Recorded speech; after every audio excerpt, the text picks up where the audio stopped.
हाँ हाँ, बैठो यहाँ पे।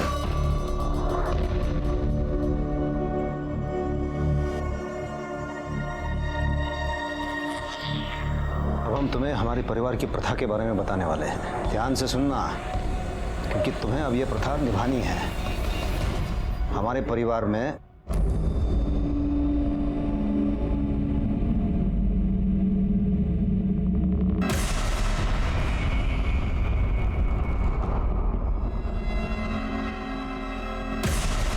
आप लोग का दिमाग खराब हो गया है, पागल हो गए हो आप लोग। आपको क्या लगता है मैं कोई अनपढ़ गवार हूं जो आपकी ये घटिया सी प्रथा मानूंगी? कभी नहीं। भाड़ में जाए आप लोग और भाड़ में जाए आपकी प्रथा। आप लोग टेंशन मत लीजिए, मैं जाकर उसे समझाती हूँ। जल्दी समझाओ तिला।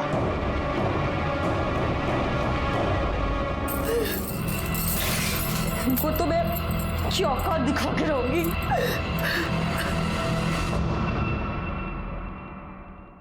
क्या बात है, तू अचानक कैसे आई? अरे शादी को 10 दिन नहीं हुए और तू मायके चली आई, और वो भी अकेले। बोलना पड़ा काय झालं? हाँ, ये लो ताई, चाय। नहीं चाहिए ताई, ऐसा गुस्सा करने से क्या होगा? अब आप बोलोगी नहीं, हमें कुछ बताओगी नहीं, तो हमें कैसे पता चलेगा? अच्छा बताओ, अचानक आने की क्या वजह है? मैं यहाँ ये सोच के आई कि ये भी मेरा घर है, लेकिन तुम लोगों को अगर मेरा आना पसंद नहीं है तो मैं यहाँ से भी चली जाती हूँ। नहीं ताई, अरे ताई, काय झालं हिला? प्रथा वथा तो भूल ही जाओ, मैं तुम्हारे बिना उस घर में पैर भी नहीं रखूंगी। क्यों बात को बढ़ा रही है? और क्या जरूरत थी ऐसे घर छोड़ के आने की? हैं? बोला था ना मैंने, मैं हूँ तेरे साथ, मैं संभाल लूंगा। लेकिन तूने मेरी एक नहीं सुनी। अब तू एक काम कर, कल के कल घर वापस जा, बाकी मैं देख लूंगा, ठीक है? और जल्दी आऊंगा मैं। चल अभी फोन रखता हूँ।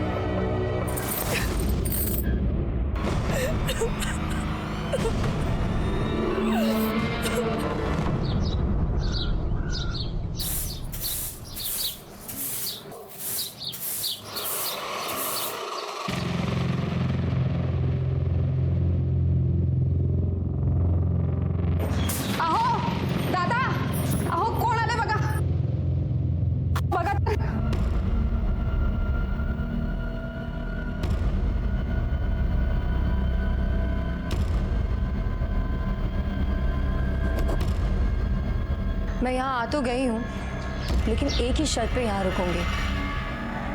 हर महीने वो 7 से 8 दिन मेरी बहन रूपाली मेरे साथ यहाँ रहेगी। ये क्या बोल रही है तू? अगर आपको मंजूर है तो ठीक है, वरना मैं वापस अपने माँ के घर चली जाती हूँ। जयश्री रुको। माँ के घर जाने की कोई जरूरत नहीं है, और अगर तुम चाहो तो तुम्हारी बहन पूरा महीना यहाँ पे रहेगी। चलो रूपाली। ये लता, हाँ क्यों बोली तो? अगर हाँ नहीं बोलती तो वो दरवाजे से लौट जाती, आणि तुम्ही काळजी नका करू, आपली प्रथा तिला मानावीच लागेल। कौन सी थी ये प्रथा?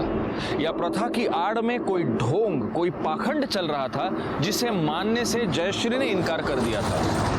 काफी कुछ बाकी रह गया था इस केस में इन्वेस्टिगेट करने के लिए, जिसकी शुरुआत तब हुई थी जब लोकल पुलिस को एक लड़के की जली हुई लाश की खबर मिली।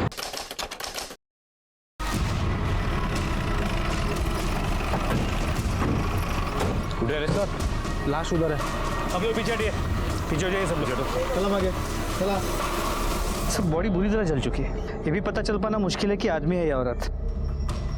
जिस तरह जला है उससे लगता है कि जलाने के लिए पेट्रोल या केरोसिन यूज किया है। कंफर्म नहीं, पर साड़ी सा टुकड़ा वाटतोय तो पूरी तरह जलने से बच गया है। एक काम करो, ये टुकड़ा और डेड बॉडी फॉरेंसिक भेज दो, और आसपास के गांव में पता करो कोई लापता है क्या। सर, खुले में जला है, इसका मतलब इसकी बू 1-8 किलोमीटर तो दूर फैली होगी। तुम लोगों ने किसी को देखा है क्या? हाँ नहीं। काय तोंडे सर, आजूबाजूला कोणाचं घर आहे का बघा? हो सर। सर, आपका अंदाजा सही निकला। फोरेंसिक रिपोर्ट के मुताबिक वो बॉडी किसी औरत की थी जिसकी उम्र करीब 20 से 23 साल होगी और हाइट करीब 5 फुट 3 इंच। उस पर पेट्रोल डाल के उसे जलाया गया। और वहाँ बॉडी के पास जो कपड़ा मिला था वो किसी साड़ी का टुकड़ा था। मीडिया ने इस खबर को ब्रेकिंग न्यूज के तौर पर चलाया और ये केस बहुत बड़ा हो गया। फाइनली ये केस क्राइम ब्रांच को सौंपा गया। इस केस का चार्ज मुझे मिला और मैं आईओ यानी इन्वेस्टिगेशन ऑफिसर के तौर पर वहां पहुंच गया। हाँ भाई को बोला वो पहुंच लो, मैं जस्ट पहुंच लो। अरे चाय के लिए रुका था तब ले ली मैंने गोली बीपी की। अब तुमने पुलिस वाले से शादी की है तो भुगतो। चलो चलो मीडिया वाले सामने रखता हूँ। सर ये केस अब क्राइम ब्रांच को सौंपा गया है। क्या अब हम उम्मीद कर सकते हैं कि इस केस में जल्द कोई निकाल आएगा या फिर जो पहले की तरह होता आया है वही चलता रहेगा? पहले क्या होता आया है, विक्टिम्स को न्याय हमेशा मिलता है, इस केस में भी मिलेगा। हेलो राजेश यादव, यशवंत सुए। यस सर आपके आगे का प्लान ऑफ एक्शन क्या है? सर कुछ तो बताइए सर। Excuse me. लड़की की मौत पेट्रोल डाल के जिंदा जलाने से हुई है, पर स्पॉट पर न कोई पेट्रोल का कैन मिला है न बोतल। हमने गांव में भी पूछताछ की पर कुछ हाथ नहीं लगा। हाँ एक इन्फॉर्मेशन जरूर मिली है। लाश मिलने के 4 दिन पहले एक रूपाली नाम की लड़की अपने 22 साल की बहन की मिसिंग कंप्लेंट लिखवाने हमारे बिट चौकी आई थी। सर मुझे मेरी ताई की मिसिंग कंप्लेंट लिखवानी है। पर रूपाली से पहले जयश्री के ससुराल वाले उसकी मिसिंग कंप्लेंट कर चुके थे। तुम लोग यहाँ क्या कर रहे हो? सर ये मेरी ताई के ससुराल वाले। सर मुझे पूरा यकीन है, हो ना हो इन्होंने मेरी ताई के साथ कुछ तो गलत किया है। मुझे यकीन है उन्होंने मेरी ताई को गायब किया है। सर 2 दिन पहले मैं इनके घर गई थी। इन्होंने कहा कि ताई पुणे में है जीजा जी के साथ। मैं 2 दिन से फोन लगा रही हूँ, फोन स्विच ऑफ आ रहा है और अब पता चल रहा है कि ताई पुणे में है ही नहीं। इन्होंने मिसिंग कंप्लेंट में यही सब लिखाया है। झूठी रिपोर्ट लिखवाई इन्होंने। मतलब? सर 2 दिन पहले मुझे ताई का फोन आया था। ताई बहुत रो रही थी। आपको मेरी बात पे यकीन नहीं ना? आप ये सुनिए। नरेंद्र के भाई ने मेरे साथ रेप किया। प्लीज मुझे बचा लो, प्लीज। एक बात बताओ, ये रिकॉर्डिंग सुनने के बाद नरेंद्र के भाइयों का रिएक्शन क्या था? यही कि वो उन्हें फंसाने की कोशिश कर रही है। लाश का डीएनए रूपाली और उसकी मां के डीएनए से मैच होता है, मतलब लाश तो 100% जयश्री की है। यस सर, रूपाली के बयान और रिकॉर्डिंग के बेस पे हमने इन्वेस्टिगेशन शुरू की। जयश्री ने कहा कि नरेंद्र के भाई ने उसका रेप किया, लेकिन प्रॉब्लम यह है कि नरेंद्र का एक नहीं 3 भाई है और तीनों रिपोर्ट दर्ज करने पुलिस स्टेशन गए थे। साठे जब उनके घर पूछताछ के लिए गया तो उसे पता चला कि नरेंद्र और विलास मिलिंद और मकरंद के सौतेले भाई है। नरेंद्र को छोड़ के वो तीनों ही घर पर थे। देखिए साहब, हम आपसे पहले भी कह चुके कि हमें लगा जयश्री नरेंद्र के पास पूना गई है, पर जब नरेंद्र से बात हुई तो पता चला कि वो वहां भी नहीं है। जितना ढूंढना था हमने ढूंढ लिया, लेकिन नहीं मिली तो फिर हमने बीट चौकी में कंप्लेंट लिखाई। अब आप एक बार पूछोगे तो भी यही बताएंगे और 100 बार पूछोगे तो भी यही बताएंगे। जयश्री ने रूपाली को फोन पे बोला था कि नरेंद्र के भाई ने उसका रेप किया है, और नरेंद्र के भाई तो तुम तीनों। इस बारे में क्या कहोगे? यही साहब कि वो दोनों बहनें एक नंबर की झूठी है, हमें फंसाने की कोशिश कर रही है, झूठा इल्जाम लगा रही है वो। 4 दिन पहले जयश्री ने अपनी बहन को यह बताया कि नरेंद्र के भाई ने उसका रेप किया, और जिस वक्त रेप हुआ उस वक्त इन तीनों भाइयों की मोबाइल लोकेशन घर ही थी। अच्छा, डीएनए रिपोर्ट से यह तो साबित होता है कि यह लाश जयश्री की है। अब सवाल ये पैदा होता है कि क्या जयश्री का रेप जिसने किया उसी ने उसको किडनैप करके उसका मर्डर किया, या रेप करने वाला कोई और है और मर्डर करने वाला कोई और? एक काम करो सुबह, ये चेक करो कि जिस रात जयश्री को जलाया गया उस रात इन तीनों भाइयों की मोबाइल लोकेशन क्या थी। जी, तब तक हम इस केस को शुरू से शुरू करते हैं।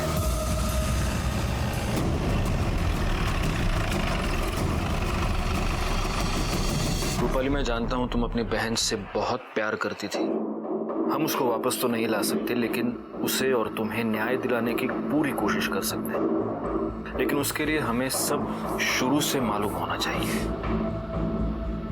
आज से 3 महीने पहले ताई की शादी हुई थी नरेंद्र जीजा जी के साथ। उसके कुछ दिन बाद ससुराल से ताई अचानक से घर वापस आ गई, और फिर जब वापस गई मुझे अपने साथ ले गई।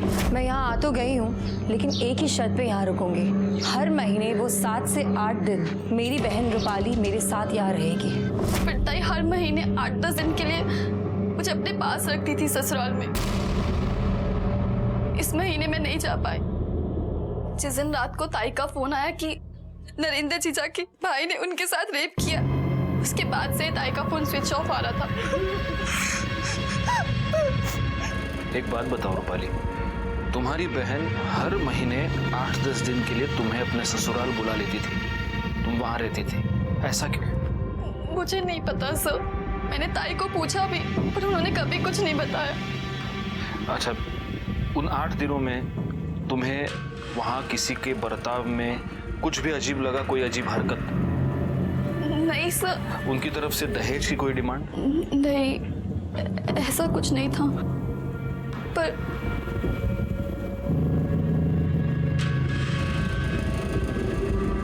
रूपाली, ऐसा कुछ भी है जो तुम मुझे बताना चाहती हो? नहीं सर, सब बता दिया मैंने आपको।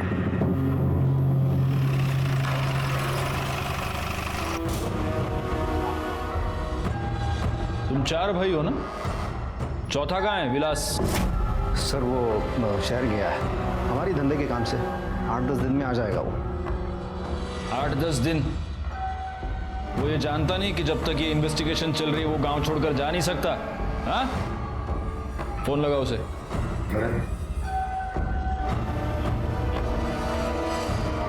हेलो, स्पीकर पे।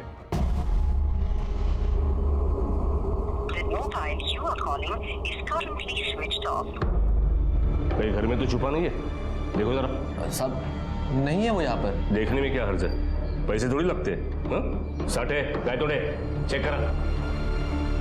तुम लोग जानते हो ना, जयश्री के फोन कॉल के बेसिस पर उसकी बहन ने तुम लोगों पर रेप का इल्जाम लगाया है। रेप अक्यूज्ड होने का मतलब जानते हो तुम?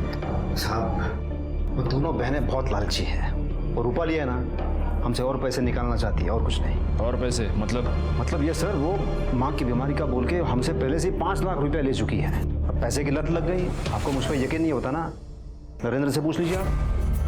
हाँ साहब, हम पहले उसे 5 लाख रुपए दे चुके हैं। मुझे पूरा यकीन है मेरे भाई ऐसा गलत काम नहीं कर सकते। अच्छा, तुम्हें ये पता है कि ये नहीं कर सकते, तो तुम्हें ये भी पता होगा कि कौन कर सकता है? हाँ?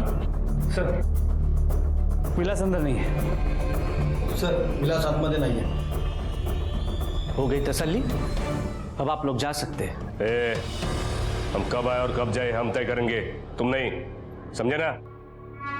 साहब मुझे अकेले में आपसे कुछ बात करनी थी, कुछ बताना है आपको। अकेले में क्यों? जो बोलना इधर बोलना।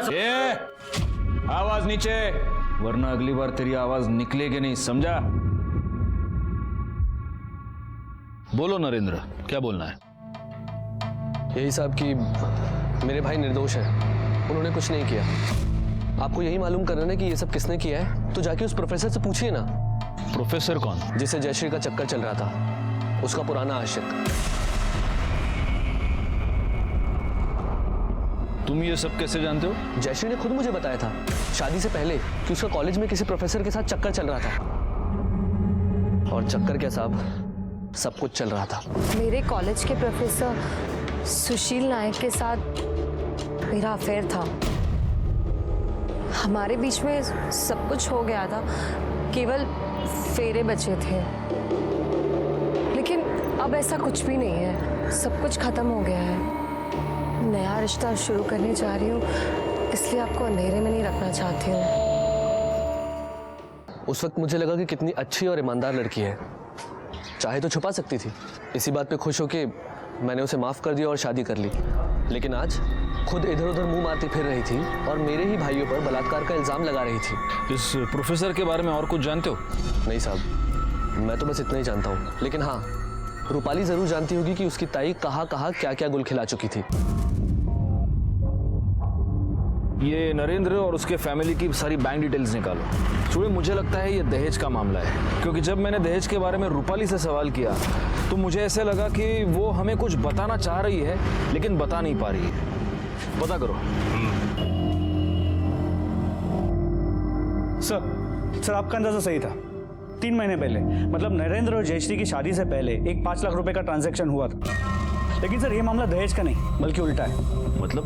मतलब ये है कि ये पैसे जयश्री की फैमिली ने नहीं बल्कि नरेंद्र की फैमिली ने जयश्री की माँ के अकाउंट में ट्रांसफर किए थे, वो भी शादी से 15 दिन पहले।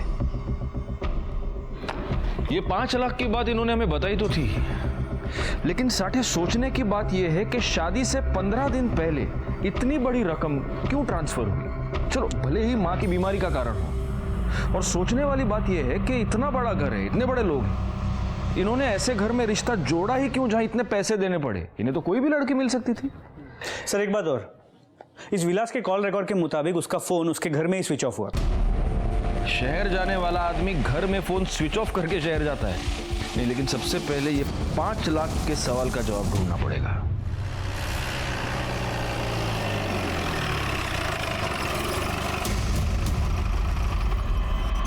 इससे पहले मैंने जब तुम्हें दहेज के बारे में पूछा था तब तुमने ये क्यों नहीं बताया कि नरेंद्र की फैमिली ने तुम लोगों को 5 लाख रुपए दिए थे? सर हमारी मजबूरी थी। आई बहुत बीमार रहती थी, उनके इलाज के लिए पैसों की ज़रूरत थी जो हमारे पास थे नहीं। नरेंद्र जीजा जी के फैमिली ने कहा कि वो ताई को खरीदना चाहते हैं उनसे शादी के लिए। 8 लाख देने की बात हुई थी, 5 लाख रुपए दिए, कहा बाकी 3 लाख रुपए बाद में देंगे। हमारे पास कोई चारा नहीं था, इसलिए ताई की शादी करवा दी। अच्छा, ये प्रोफेसर सुशील नाइक, इसका और जयश्री का क्या कनेक्शन है? है नहीं सर, था। मेरी ताई उनसे बहुत प्यार करती थी, शादी करना चाहती थी, पर प्रोफेसर सर ने उनसे शादी करने के लिए मना कर दिया क्योंकि वो पहले से ही शादीशुदा थे। ताई दुखी रहने लगी, किसी से बात नहीं करती थी। भाई ने सोचा कि अगर उनकी शादी हो जाएगी तो वो खुश रहेंगे। ये प्रोफेसर कहाँ रहता है जानती हो?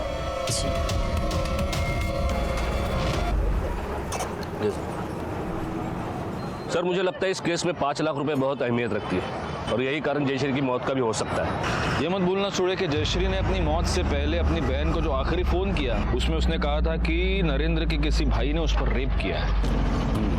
लेकिन सर तीनों भाइयों की मोबाइल की लोकेशन उनके घर की है और जयश्री की जली हुई बॉडी घर से करीब 5 किलोमीटर दूर मिली। इसके अलावा रेप प्रूव करने के लिए हमारे पास उस फोन रिकॉर्डिंग के अलावा और कुछ भी नहीं है। और हम ये भी प्रूव नहीं कर सकते कि वो आवाज़ जयश्री की है, किसी और की भी हो सकती है।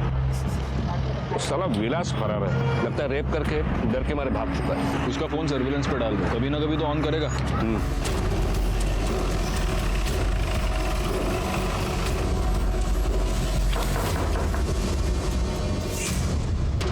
प्रोफेसर सुशील नाइक। मैं ही हूं, क्या हुआ? जयश्री शिंदे आपकी स्टूडेंट, उसके बारे में आपसे कुछ बात करनी।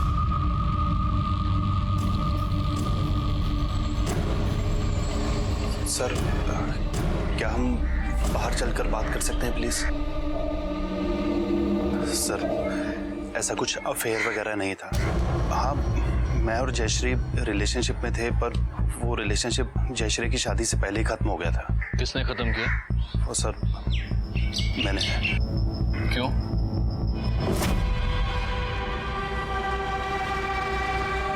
क्या हुआ? ऐसे मुंह क्यों फुला रखा? मुझे आपसे शादी करनी है। तुम्हें पता है मैं शादीशुदा हूं, मैं तुमसे शादी नहीं कर सकता। देखिए, आप जैसे कहेंगे, जहाँ रखेंगे, मैं खुशी खुशी वहाँ रह लूँ। तुम क्या बकवास कर रही हो? मैंने तुमसे कहा था कि मैं तुमसे शादी नहीं कर सकता। तुम अपनी मर्जी से आई, और अगर ऐसा है ना तो आज अभी सब खत्म कर। और फिर उसके बाद मैं जयश्री से नहीं मिला। बाद में पता चला कि उसकी शादी हो गई है। देखिए प्रोफेसर साहब, जब तक ये केस पूरी तरह सॉल्व नहीं हो जाता आप गांव छोड़कर जा नहीं सकते। ठीक है सर। Thank you.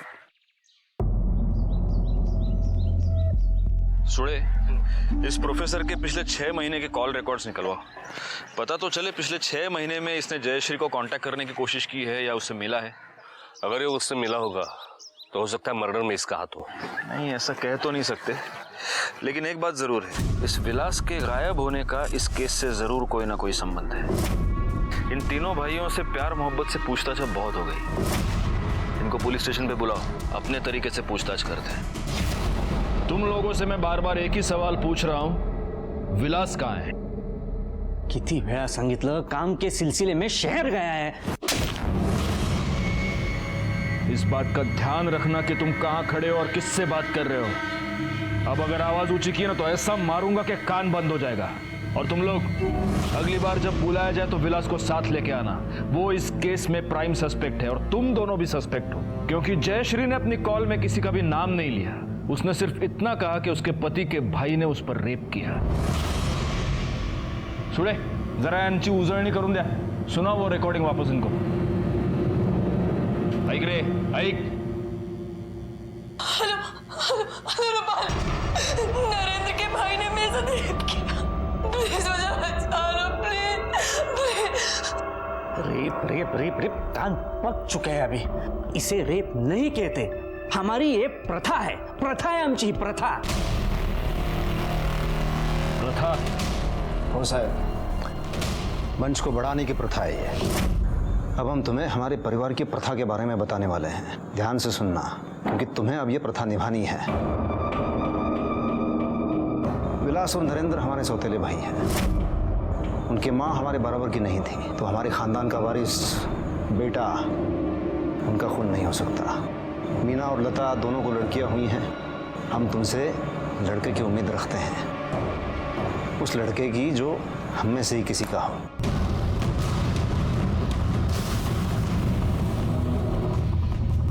उसके बाद तुम और नरेंद्र जो चाहे पैदा कर सकते हो। आप लोग का दिमाग खराब हो गया है। भाड़ में जाए आप लोग और भाड़ में जाए आपकी प्रथा। जयश्री इस प्रथा के बारे में पहले से जानती थी। अगर आपको यकीन नहीं होता तो उसके पति से पूछ लो। हाँ साहब, मैंने खुद उसको बताया था इस बारे में। कळलं साहेब, आप जो रेप कह रहे हैं वो रेप हो ही नहीं सकता। कानून की नजर में रेप ही है आणि आता तर तुम्ही स्वतःच कबूल केलेत ते। मान्य, हमने रेप किया है, पर आप लोगों के पास सबूत क्या है? लड़की मर चुकी है सर। आप ये साबित कैसे करोगे इस रिकॉर्डिंग से? बोला? देखिए साहब, कानून तो हम भी जानते हैं। अब आपको कुछ और पूछना है या हम जाएं?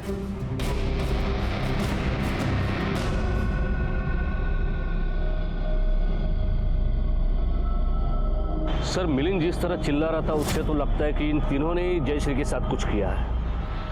वो साला इतना चिल्ला पाया क्योंकि उसे पता है कि हम रेप प्रूव नहीं कर सकते। सर 2-3 तास आतमध्ये घेऊन तोडूया त्यांना, सगळं खरं बोलतील।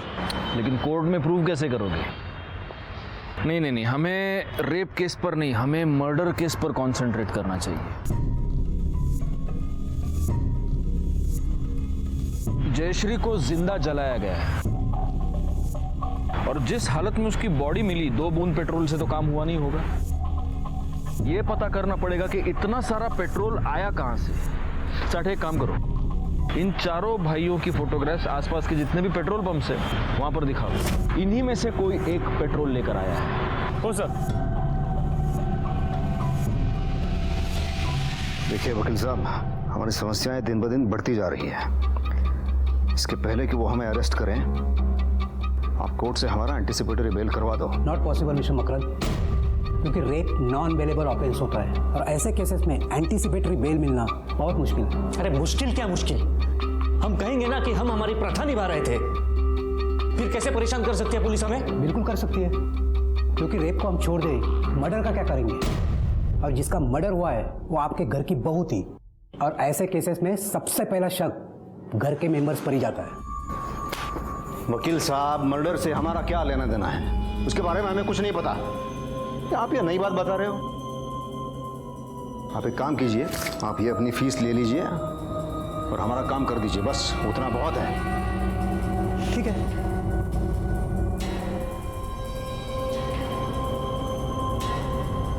पुलिस को कोई कुछ नहीं कहेगा, उनको जो चाहे करने दो। पुलिस हम तक कभी पहुंच नहीं पाएगी, कर लगा?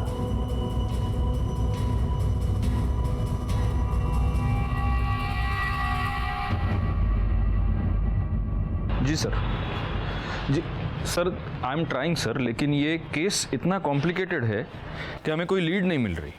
जी सर, सबसे बड़ी प्रॉब्लम ये है कि रेप प्रूव करने के लिए विक्टिम की कॉल रिकॉर्डिंग के अलावा हमारे पास कोई प्रूफ नहीं है। I know sir, I am trying my best. जय हिंद सर। सर, प्रोफेसर सुशील के कॉल रिकॉर्ड्स, उसने हमसे झूठ बोला था। पिछले महीने में उसने जयश्री से 3 बार बात की। इसके अलावा जिस वक्त और जहां पे जयश्री को जलाया गया था, इसकी मोबाइल की लोकेशन उसी एरिया की। प्लस इसके पास बाइक भी है, मतलब पेट्रोल पंप से पेट्रोल लेने का बहाना भी है इसके पास। इस प्रोफेसर को उठाओ साठे। अब इसकी क्लास हम लेंगे और इसे सिखाएंगे कि झूठ बोलने का नतीजा क्या होता है। मैंने जयश्री को कॉल नहीं किया था, जयश्री ने मुझे कॉल किया था। वो मुझसे 5 लाख रुपए मांग रही थी। 5 लाख? किस बात का 5 लाख? सर मुझे नहीं पता सर, उसने कहा बहुत अर्जेंट है। सर 5 लाख बहुत ज्यादा होता है, मुझे जैसा प्रोफेसर 5 लाख कहाँ से लाएगा सर। सर मैंने मना कर दिया, उसके बाद भी उसका कई बार कॉल आया पर मैं पैसे नहीं दे पाया। सही बात है, जयश्री तुझे ब्लैकमेल कर रही थी। उसने तुझे धमकी दी थी कि अगर तूने उसे 5 लाख रुपए नहीं दिए तो वो तुम दोनों के रिलेशनशिप के बारे में तेरी बीवी को बता देगी। तेरे पास 5 लाख रुपए थे नहीं और इसलिए तूने उसका मर्डर कर दिया। नहीं सर, ऐसा बिल्कुल भी नहीं है सर। ऐसा ही हुआ है और इसीलिए क्राइम के वक्त तू वहां पर मौजूद था। झूठ मत बोलना क्योंकि तेरे कॉल रिकॉर्ड्स सब सच बता रहे हैं। सर मैं वहां मैं जयश्री के बुलाने पर ही गया था। उसका कॉल आया था मुझे किसी पीसीओ नंबर से। हेलो सर, वो कह रही थी उसकी जान को खतरा है। मैं सर वहां पहुंचा भी पर ना जयश्री आई ना उसका कोई कॉल आया। तो तुझे पता था कि जयश्री बहुत बड़ी मुसीबत में है लेकिन फिर भी तू चुप रहा। सर मेरे बीवी बच्चे हैं सर, इसलिए। कहीं ऐसा तो नहीं कि जयश्री मकरंद और मिलिंद के 5 लाख रुपए वापस करना चाहती थी और इसी बात का फायदा उठाने की कोशिश इस प्रोफेसर ने की। जब जयश्री नहीं मानी तब उसने जयश्री का मर्डर कर दिया। इसीलिए प्रोफेसर की मोबाइल लोकेशन भी उस वक्त क्राइम स्पॉट है। हो सकता है सर। एक काम करो साठे, इस प्रोफेसर के बाइक डिटेल्स भी आसपास के सारे पेट्रोल पंप्स को दे दो ताकि हमें ये पता चले कि कहीं इस प्रोफेसर ने तो ये सारा पेट्रोल नहीं खरीदा है। सर गांव के बाहर 2 पेट्रोल पंप है जिसमें से एक ने मान लिया है जयश्री को जिस रात जलाया गया उस रात एक बाइक वाला उनके यहाँ से लूज पेट्रोल लेके गया था, लेकिन जिसने बेचा था वो वर्कर छुट्टी पर है। उसे ढूंढो और उसे फोटो दिखाओ।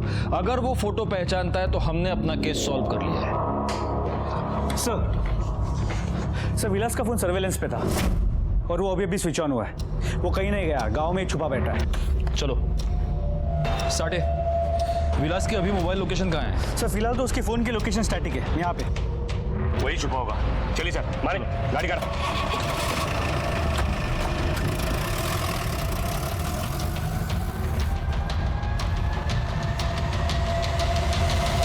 तो नेटवर्क ना होने की वजह से लोकेशन नहीं दिख रहा है। लोकेशन नहीं पता चलेगी तो पकड़ेंगे कैसे सुड़े? एक काम करो, हाईवे पे ले लो, हाईवे पे देखते हैं उसको।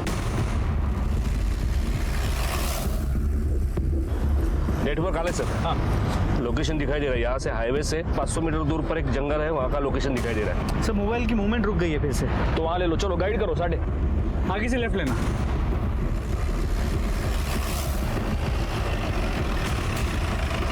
सर लोकेशन यही का दिखा रहा है। साठे फोन लगाओ उसको।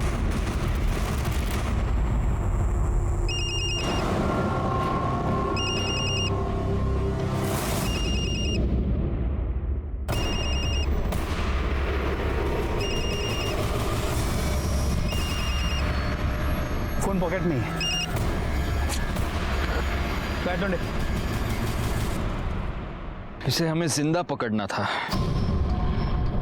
मुझे लगता है जयश्री का रेप इसी ने किया था और अब पकड़े जाने के डर से सुसाइड कर लिया। लेकिन इसकी बॉडी ठंडी पड़ चुकी है और इसका फोन अभी 15 मिनट पहले तक हमको यहाँ घुमा रहा था। खून भी सूख चुका है। अगर इसको सुसाइड ही करना था तो यहाँ क्यों आया? जहाँ छुप कर बैठा था वहीं सुसाइड कर लेता। चीजें मैच नहीं हो रही। एक काम करो, ये चाकू फिंगरप्रिंट्स के लिए भेज दो और इसकी बॉडी पोस्टमार्टम के लिए भेज दो। इसका टाइम ऑफ डेथ पता चलना बहुत जरूरी है। सर फैमिली को इन्फॉर्म कर दे। हाँ घर वालों को इन्फॉर्म कर दो और पोस्टमार्टम के बाद इसकी बॉडी घर भेज दो। हम भी चलेंगे। जरा देखते तो हैं इसकी मौत का इसके भाइयों को कितना दुख हुआ है। शांत रहा मीना। साहब ये मीना को तो अभी यकीन नहीं हो रहा है विलास ऐसा कुछ कर सकता है। बहुत बुरा सदमा लगा है इसे। ए मीना संभाल जरा अपने आप को।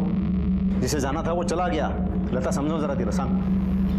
दादा मुझे तो लगता है जब हम घर पर नहीं होंगे ना तब विलास ने जयश्री का रेप किया होगा, फिर उसे मार दिया होगा। हाँ बोलो। हाँ ठीक है। ठीक है, हम लोग पहुंचते हैं। ओके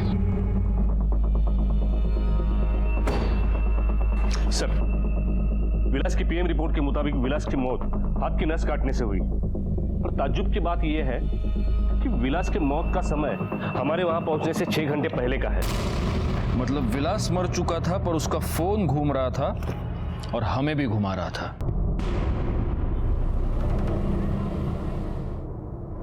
सर मुझे लगता है कि या तो वो प्रोफेसर या तीनों भाइयों में से कोई है जो विलास का फोन यूज करके हमें गुमराह कर रहा था, क्योंकि वो जानता था कि जैसे ही फोन स्विच ऑन होगा उसके लोकेशन के बारे में पता चल जाएगा। फोन घर पे स्विच ऑफ हुआ और अचानक इतने दिनों बाद घर से जंगल तक पहुंच गया। इस मर्डर के पीछे उस प्रोफेसर से ज्यादा उन 3 भाइयों में से कोई है। नरेंद्र के पास तो मोटिव भी है। अगर उसे पता चला कि विलास ने उसके बीवी का रेप किया है तो उसे जिंदा नहीं छोड़ेगा। नहीं, लेकिन नरेंद्र इस प्रथा के बारे में पहले से ही जानता था, तो वो अपने सगे भाई को क्यों मारेगा? अच्छा, ये जयश्री ऐसी लड़की है जिसने इस वाहियात प्रथा को मानने से मना कर दिया। बाहर में जाए आप लोग और बाहर में जाए की प्रथा। एक मिनट।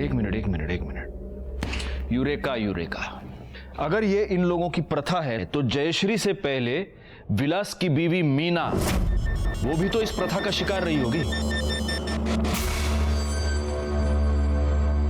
ये याद रखिए कि अगर आज आप चुप रहेंगे तो कल आपकी बेटी के साथ भी वही होगा जो आपके साथ हुआ है। हमें प्लीज बताइए इस घर में एग्जैक्टली क्या हुआ है और कब से चल रहा है? जब से मैंने देखा है तब से ये घटिया प्रथा चली आ रही है।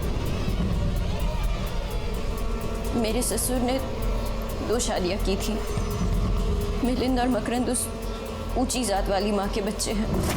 विलास और नरेंद्र की माँ बराबरी की जात की नहीं है, इसलिए भाई होने के बावजूद उन दोनों की इस घर में नौकरों वाली हालत है। जब मिलिंद और मकरंद अपनी बीवियों से बेटा पैदा नहीं कर पाए तो उन्होंने विलास और नरेंद्र को समझाया कि वो ऊंची जात की लड़कियों से शादी करें ताकि ये दोनों उनसे अपना बेटा पैदा कर सके और अपना वंश आगे बढ़ा सके। इसी वजह से उन्होंने पहले मुझे खरीदा, फिर विलास से मेरी शादी करवाई और फिर इन दोनों भाइयों ने मेरे साथ जबरदस्ती की।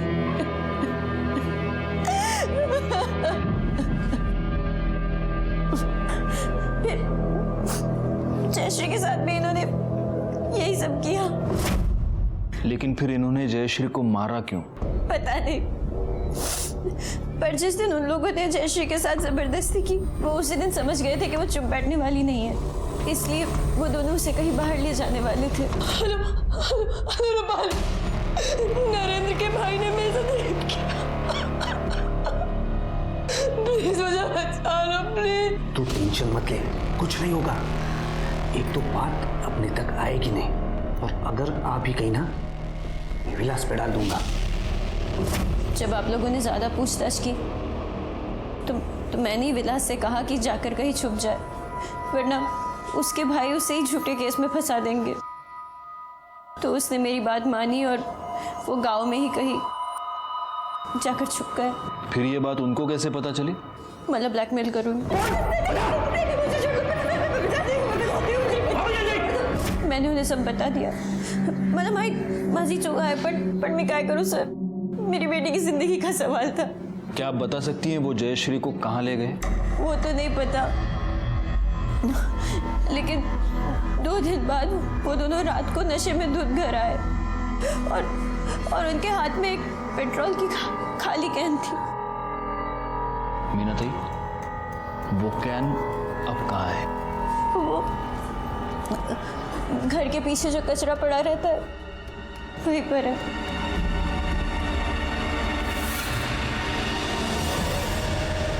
तुमने मेरे पास सबूत मांगा था ना?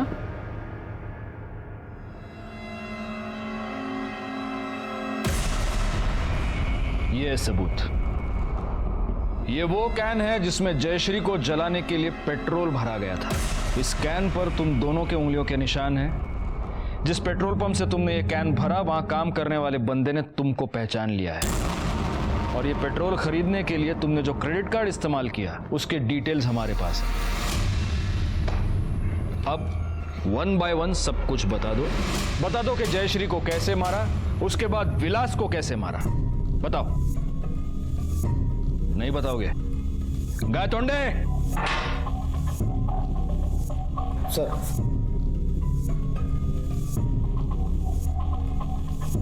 अच्छा होगा तुम अपने मुंह से बोल दो, वरना ये मिर्चियां तुम्हारे मुंह से होते हुए तुम्हारे पेट में जाएंगी और फिर तुम दोनों हर जगह से बोलने लगोगे।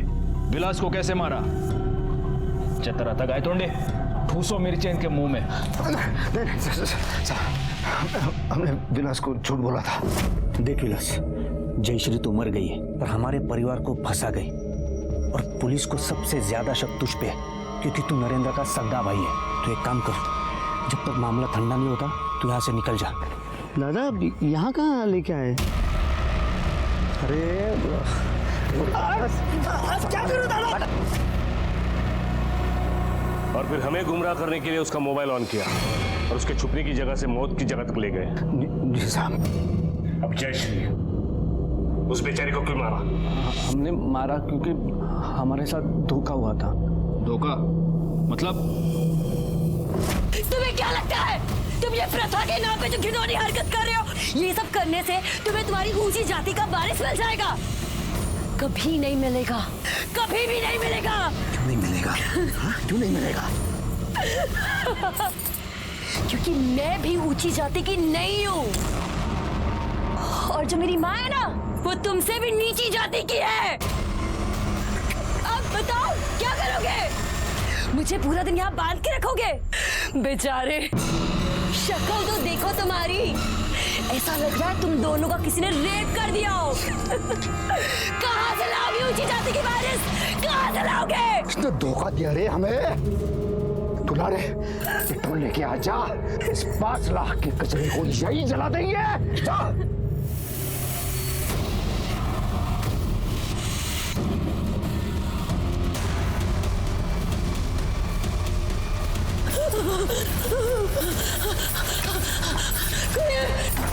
कोई है?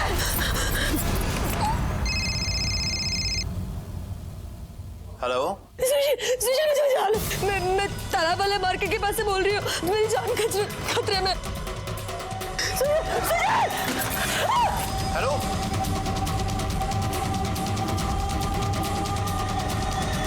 बड़ी प्रथा निभानी थी ना तुम लोगों को। कानून की भी एक प्रथा होती है, फांसी, और तुम दोनों को फांसी तक पहुंचाना अब हमारी जिम्मेदारी है। हमारे देश में ऐसी सैकड़ों प्रथाएं हैं जो जयश्री जैसे हजारों मासूमों को अपना शिकार बनाती हैं। आप भी सावधान रहें, जाति पाति रंग रूप प्रथा रीति रिवाजों की अंधभक्ति से बचें, वरना वो दिन दूर नहीं जब नजरें होते हुए भी हम देख नहीं पाएंगे, जुर्म की दस्तक को सुन नहीं पाएंगे। मैं सीनियर इंस्पेक्टर राजेश जाधव आपसे विदा लेता हूं, फिर मिलूंगा। तब तक सतर्क रहिए और देखते रहिए क्राइम पेट्रोल दस्तक, क्योंकि मकसद बताना नहीं, बचाना है। जय हिंद।